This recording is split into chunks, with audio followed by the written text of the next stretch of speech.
tanggalin mo yung mga evil eye sa buhay ko.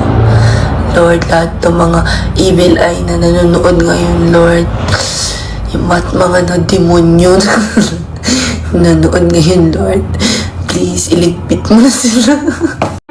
Muling binabatikos ngayon ang PBB celebrity ex-housemate na si Shuvi Etrata matapos magdasal ng pabiro na ipaligpit ang mga may evil eye sa kanya o ang mga taong gusto siyang makitang bumagsak. Sinabi niya ito sa kanyang live kamakailan lang at ayon sa kanya, sana raw ay tanggalin ng Diyos ang evil eye na nanonood sa kanya at iligpit ang mga ito. Pero paglilinaw niya sa dulo, joke lang ito at sana umano ay mabless ang puso ng mga taong naghihintay siyang magkamali. Panoorin ang video. Naisip ko nga, huwag na, evil eye pa dito. Lord, tanggalin mo yung mga evil eye sa buhay ko. Lord, lahat ng mga evil eye na nanonood ngayon, Lord, yung mga na-demonyo na nanonood ngayon, Lord, please, iligpit mo na sila.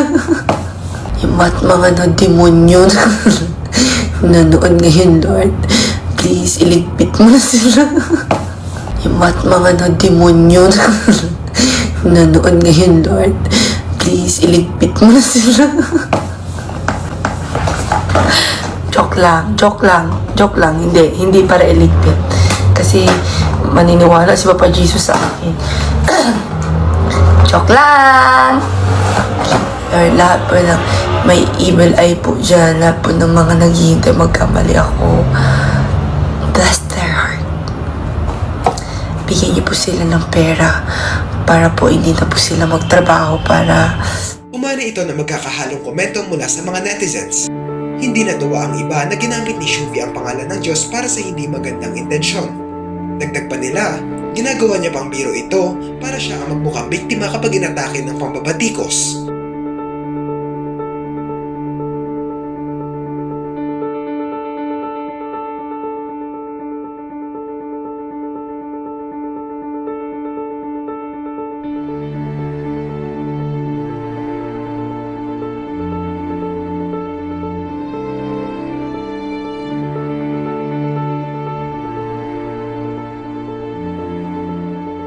Mayroon namang nagtanggol kay Shuvi at sinabing marami ring mga celebrities ang nagpapahayag ng ganitong bagay, pero bakit siya lang ang inaatake? Bakit umano noong humiling si Cara David sa kanyang birthday na mamatay ang mga corrupt official ay suportado nila ito, pero noong si Shuvi na ang nagsabi nito para sa mga bashers niya ay nagagalit sila.